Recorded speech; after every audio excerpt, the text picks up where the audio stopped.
Welcome to another episode of the Warriors Walk podcast. I'm Keith and this is Todd, and today we're going to be talking about mental toughness from the retired Navy SEAL himself. So how do we develop more mental toughness to face the obstacles in our life? Stay tuned for today's episode. But there was days when I was driving in at Virginia Beach when it's 10 degrees and it was Tuesday, and at SEAL Team 2, Tuesday was like, you're going to swim in the ocean. I was just like, I don't want to swim in the ocean today, So, and it could be higher. I mean, I think there's one picture where no one graduated. Like, it was an old class, but I mean, that was definitely creative instructing, right? But there's like empty bleachers. You're the man in the ring, Roosevelt quote, right? It's like, let them throw their darts, let them throw their jabs. Like, I'd rather be a doer getting darts thrown at me than sitting on the sidelines, squawking at somebody who's actually in the fight. And they're talking about, like, I really believe God wants us to be prosperous and happy and, not have issues.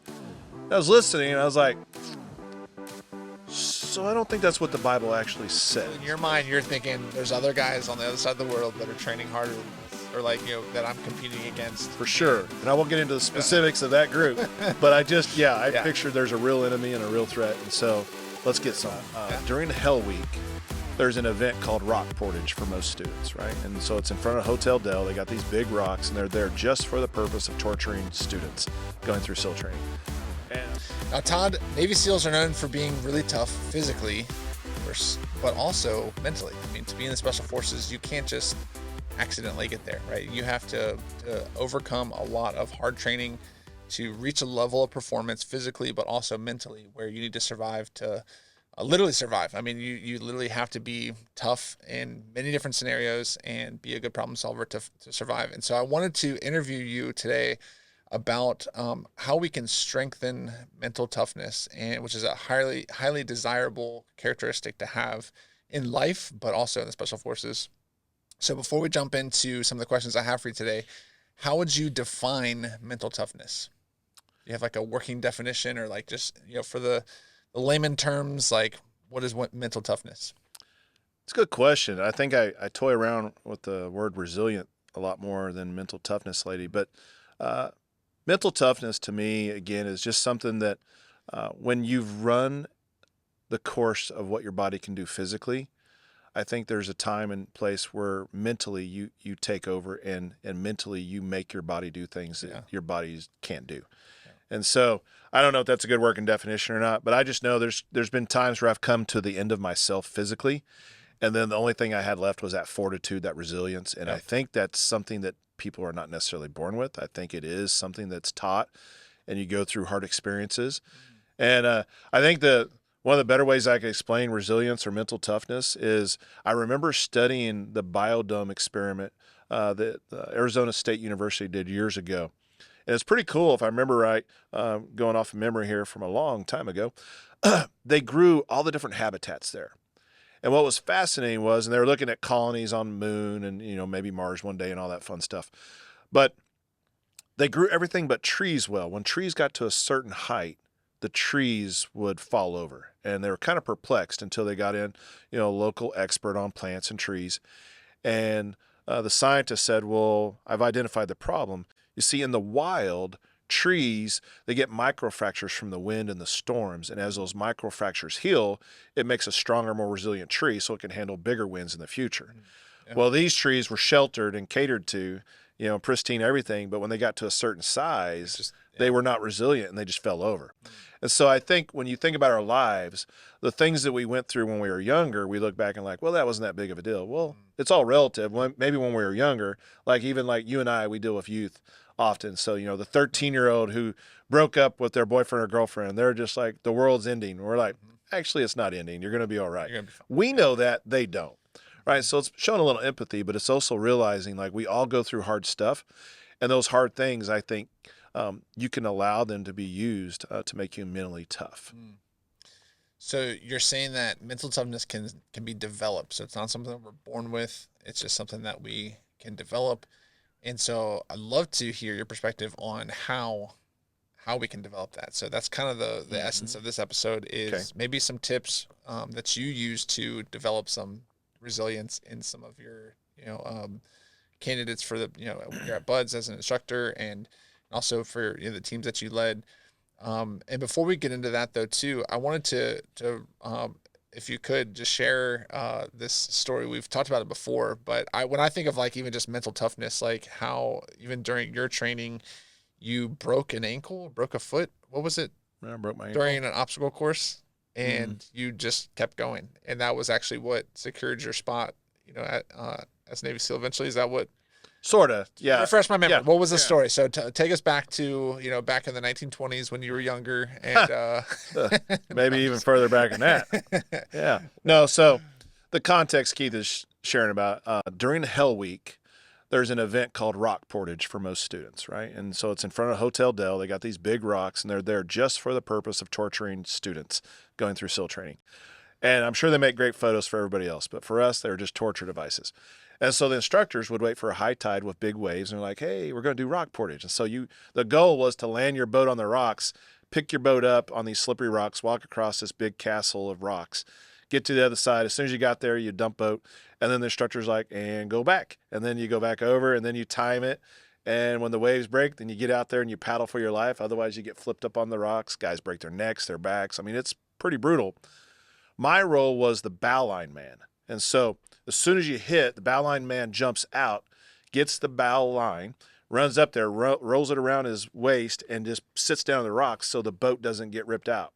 I remember not only did the rope rip through my life jacket and my shirt, but it ripped through the side of my guts. Like I had this big open festering wound. And so that hurt.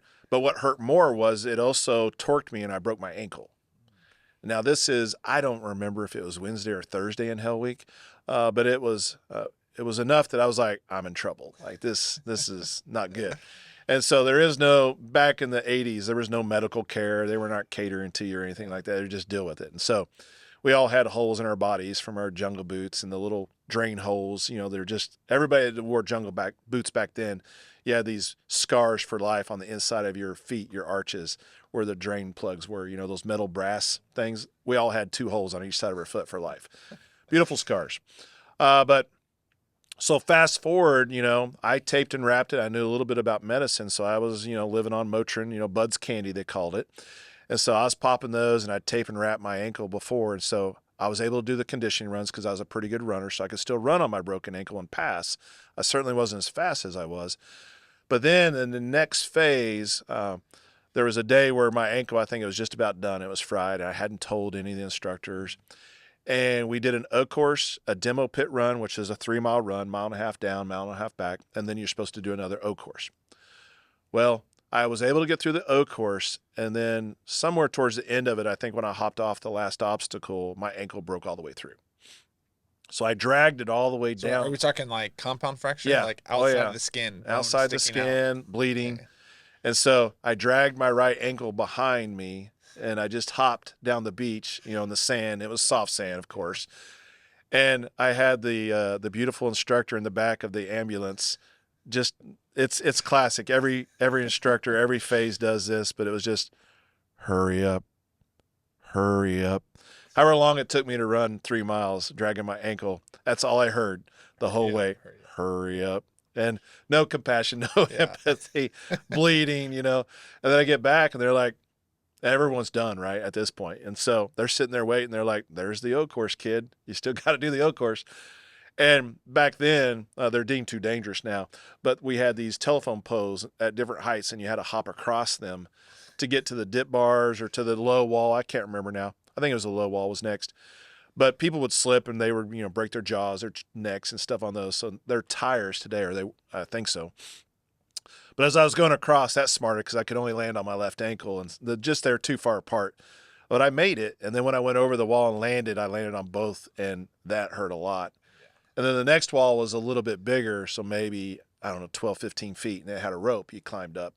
And you had to swing yourself over. When I came down on that one, I couldn't control my fall because there is nothing on the other side. So I fell just like, and then just tears are pouring out my eyes. And that's when one of the instructors, he was an older Vietnam vet. And he's like, we like you, boy. And if you hop on over to medical, we might consider keeping you. And in the 80s, they didn't keep a lot of people, roll them back for another class. I was so excited because I thought I was done and on my way to a ship. Like I was just like super depressed. And I was just like hopping with joy. That half mile, whatever, is like I just ran 3 miles. I'll hop on my leg. And so they ended up keeping me. So all that to say, yeah, I think there was a little bit of mental toughness because the physical part, I Yeah, definitely you ran ran out. out. I was Yeah. smoked.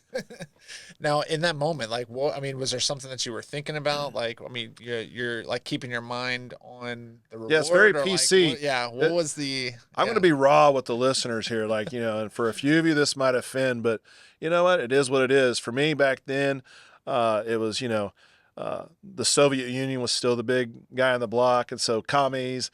And I just pictured that I was running against all the Soviets in the Olympics. And like, it was just, I was just chanting in my head, USA, USA. So that was yeah. my soundtrack. The other thing I always did on the O course was I hum, and the movies weren't out, so it was the TV show Mission Impossible.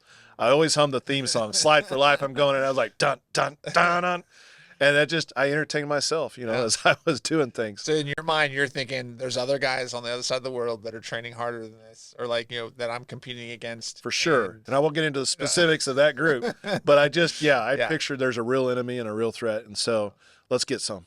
Yeah. Oh, I think that has a lot to say about, where we're going with the rest of the conversation as far as how we develop mental toughness, where we have to realize that there's a lot of stake. Well, there's a laboratory experience you got to go Yeah. through. You don't get it reading a book. Yeah, definitely. Wow. So now tell me why developing mental toughness could be relevant for Christians. So like, are we supposed to be mentally tough as Christians? And if we're not, like, should we be developing it? Like, in other words, why should we be even considering this? Yeah, good question. It makes me think of a conversation I had with somebody I really care about recently, and they were saying some things, and I was like, so that's not biblically accurate, but I'll let them finish. And they were talking about like, I really believe God wants us to be prosperous and happy, and not have issues. And I was listening, and I was like, so I don't think that's what the Bible actually says. I said, let's talk about the people that God loved, that we know he loved in the Bible, and I just started with John the Baptist and just started rolling off names. I was like, I'm pretty sure, Jesus himself said, like, no greater man's ever been born of a woman. Like, he was a big fan of his cousin, John the Baptist, and John the Baptist got his head cut off.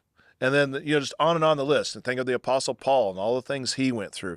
Most of the disciples, as far as church history is concerned, were martyred for their faith.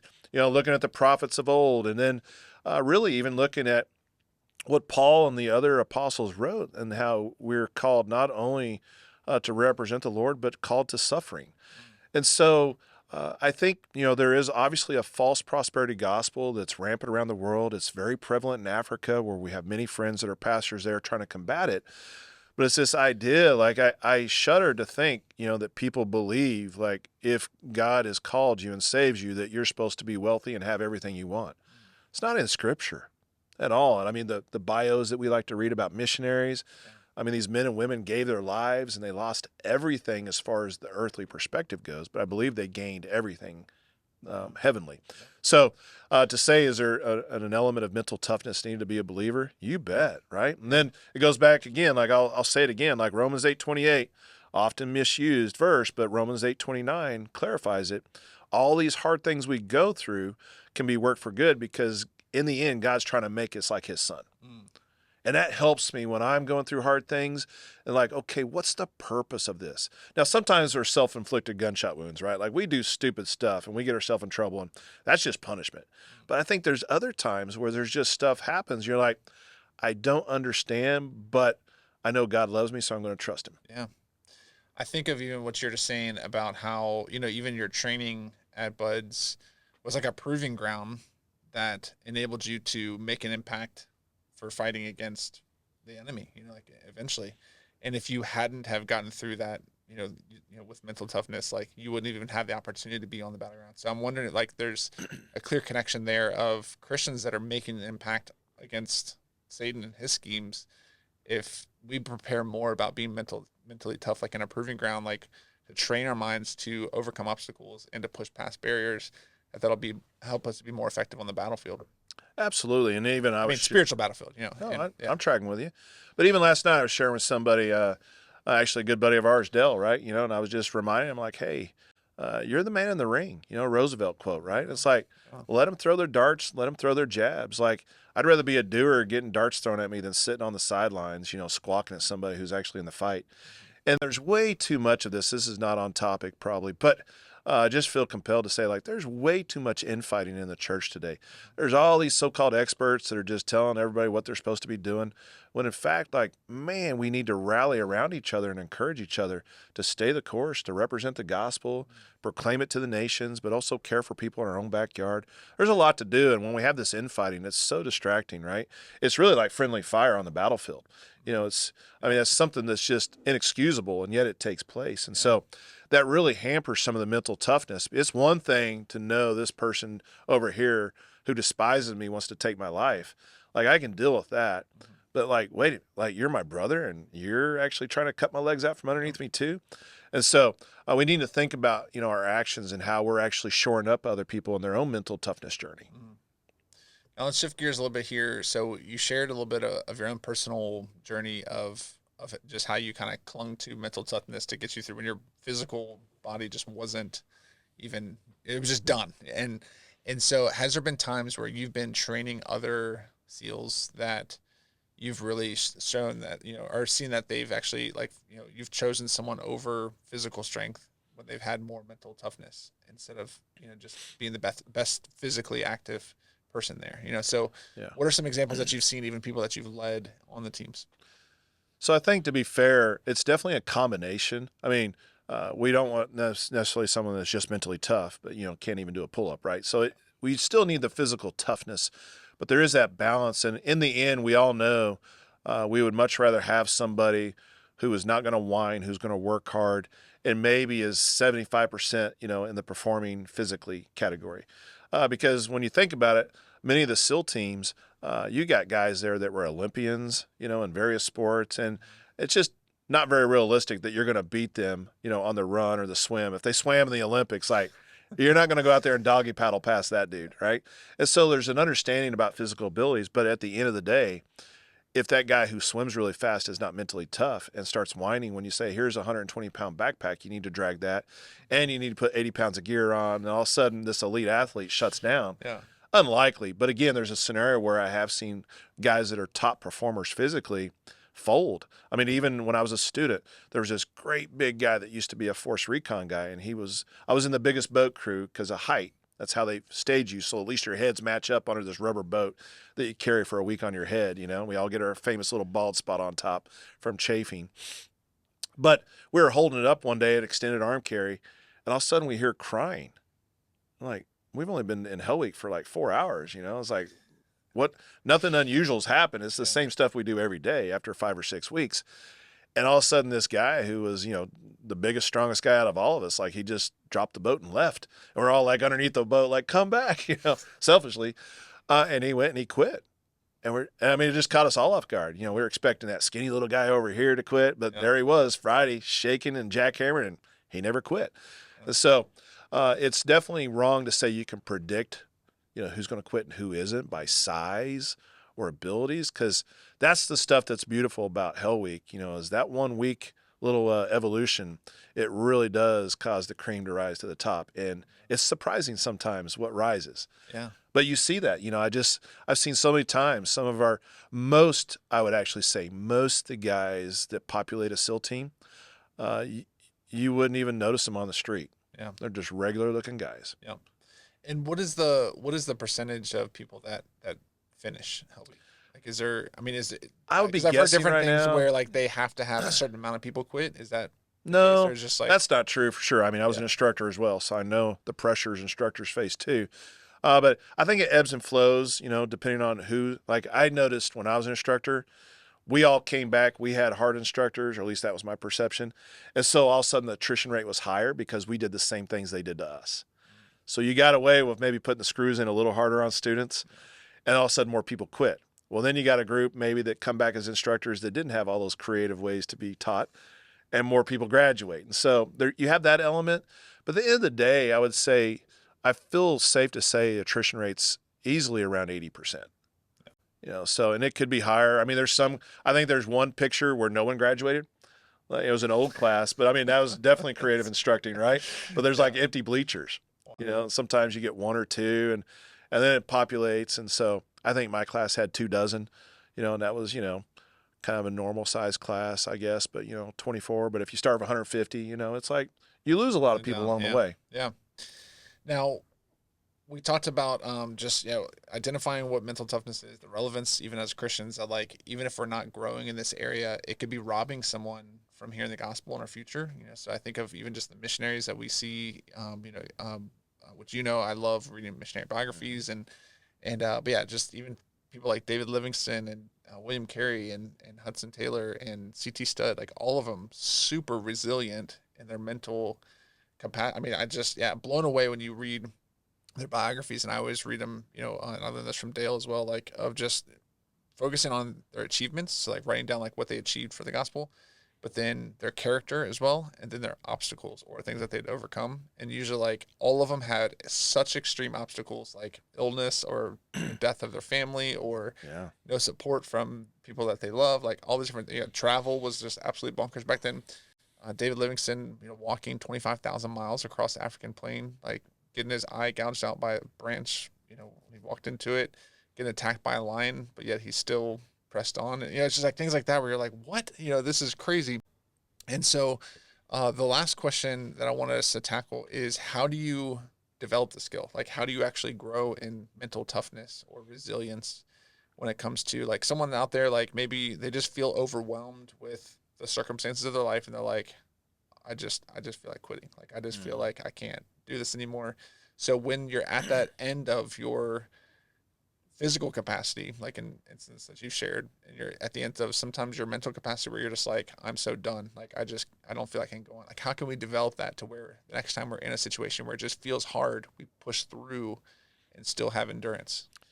Yeah, two things come to mind, almost two different questions, two different categories. But one, some people are wired where they can kind of create and generate the mental resilience they need on their own. And so I think that's kind of how I'm wired most of the time. And so I don't need, a workout buddy. I can go to the gym and I can go work out, and even if, the big commute down to my basement, and so I can make myself work out. And so I would say if that's you, like it's just, whether you need to keep a log or a journal or whatever, but it's just having the discipline to check those boxes and say, I'm going to do it. For me, it's the 3 B's I've shared before. I'm going to start with the being, my soul. I'm going to spend time in the Word and pray. I'm going to journal those thoughts. I'm going to spend time on my brain. I'm going to try to learn something new, and I'm going to work on my body. Even if it's only 30 minutes, I'm just going to get down there and do something. It's that discipline of just doing it, think compound interest, right? Like there's some days I work out, my wife like, how'd it go? I'm like, well, I showed up. I got it done. There was nothing to brag about or anything like that, but I at least, it was progress. I did that. I would say for the other people listening where you're like, man, if I'm by myself, I'm going to go to a bag of Doritos before I go to the gym, And then I would say it behooves you to have a battle buddy. Like have somebody who spurs you on. Because a lot of people, and even like that was, even in the teams, there's days, and I like the cold, but there was days when I was driving in Virginia Beach when it's, 10 degrees and it was Tuesday. And at SEAL Team 2, Tuesday was like, you're going to swim in the ocean. And I was just like, I don't want to swim in the ocean today. I just don't feel like it. Yeah. Well, all of a sudden you get, if 100 guys are in town and it's like, come on, baby. And like we all get on the bus and, and because we're so macho, we actually have someone there with a roll call board too. And so you can't hide. Like they're looking for Keith. They're looking for Todd. They're checking off names. Like you can't hide and ditch the swim. Like you'll be shamed. And so there's power in that also, in having a bunch of people peer you into staying fit. I was gonna say, like, even just environmental, like, I mean, just who we surround ourselves with and like the kind of people that we, are friends with and spend time with. Like, I think that can raise, I mean, even just the past several years, like we live in a high capacity area. Like we're some of the top notch people in our government and, military and stuff are going to our church, living in the DC area. And so even just being around more people that are such high capacity has like really increased my mental toughness. I think just to see like, oh man, it's not as bad as like what they're carrying, like, on their shoulders. And so, yeah, even just being around, I just remember even seeing these examples, like when I'd work, with my dad, blue collar business, like he'd set up party tents and his workers were like some of the hardest workers. I mean, so every time I'd work, with my dad, I would see his example and I'd see the crew and I'm like, man, like, I don't know if I want to do blue collar. I mean, like, just because you see like how intense, like, so just being around other people that are working hard and pushing past, like, man, my body's tired, my back hurts, like, but I'm still going to do this. Like that actually helps you, I think, in my opinion, like Big time. to see past your own lid, of what you're capable of. Well, I even have a good example of that. I remember um, getting the lovely responsibility of working for Admiral Roughhead on the George Washington carrier group one time. And all that means, like, carrier group is just like an aircraft carrier goes out with all the ships, submarines, planes. It's like a package deal. And so Admiral Roughhead was who I worked for. And so you have all these senior 06s that are at his beck and call to answer questions all day long. But our day started like sitting at a big coffee table, conference table in front of him at 0500, 5 a.m. for the civilians listening. And we were in briefs till 2200 that day. Like, it just round the clock briefs for, what is that, like 17 hours. It was insane. And then all these people would then go out and prepare the briefs for the next day. And so I had a different level of respect when that tour was over, that deployment, because I see these SWO officers, it stands for, surface warfare officers, so the men and women who run the ships out there. And there's just one, senior 06, and I mean, he was working on stuff when I went to bed around midnight, and he was still sitting in front of that computer at 4 a.m. when I got ready and got all my stuff ready to brief the Admiral at 5. And he did that for 6 months. And so, talking about mental resilience, like, there was no outdoor activity for him. He was just sitting in front of screens, reading message traffic, and just keeping that beast running. And yeah, my respect went way through the roof for all these people and just the hard work they do. And so I think that's the other thing too, is a lot of times we may not appreciate, and you mentioned this with your dad and others, right? Just because we don't understand someone else's profession doesn't mean that they're not working their tail off and working hard. Like, I remember in college, and in high school, I worked my way through doing all the roles in a big car wash. And like, I was smoked every day. I mean, I started off as the guy that had to, wash the windows in the back of the car while it's on the tracks moving. And, that's not for the faint of heart, in some of those vehicles. And you work your way all through those roles until you're the assistant manager, and, you make $4 an hour, or whatever it was. But I think it's good for us to appreciate that people out there are working hard in a lot of different roles. Yeah. And mental resilience, mental toughness, whatever phrase we want to use today, is so important, not only in our physical walks, but also in our spiritual walks. Yeah, definitely. Yeah, and that's why, I encourage people to read missionary biographies. You can go to wholesomewords.org, get free missionary biographies. They're usually pretty concise and short. You can search by name and read stuff on there, because it always raises the bar of what's possible, like in the Christian walk, in the in just your ministry experience, like, and it's always encouraging to me. And then every time I look at those, it helps me to see, like, that I don't have anything to complain about. It's like the opposition that we're facing, like, is nothing compared to what they went through and accomplished more and with less. Like, it's amazing. Well, how about, let's give them two reads also, like one's secular, the other one's secular, but it's got definitely a strong Christian undertone. So if you haven't read Endurance, the story about Shackleton, that book will humble you on a day when you think you're cold and you're suffering. Read Endurance. It's one of the best survival stories out there. I love it. And then the story of Adam Brown, Fearless. If you want to read a SEAL book, like, that is the book that just jumps off the page, and you're like, how in the world does this guy keep on going? Yeah. And so those are two great books that'll challenge you on your mental toughness. Well, and also, I mean, obviously we talked about this before. One of our most viewed episodes so far was, on Jesus being the ultimate man and showing, just the resilience that he had. But I think of Hebrews 11:6, which has helped me so much over the years, is, to consider him who endured such opposition from sinful men, so that you'll not grow weary and lose heart. And I think it was actually Hebrews 12:6, not Hebrews 11:6. But anyways, that idea of, like, just considering Jesus who endured such opposition so that we will not lose heart and grow weary. Like, that's like the definition of what we're talking about here, is think of other people that have gone before you, think about their example and how tough they were in the midst of opposition. And that always increases our mental toughness to endure. Right on. Yeah. So we have a survival tip today. I don't even know what this one is. So I'm read it off for me. So the Zeus Air Battery Charger Entire Inflator.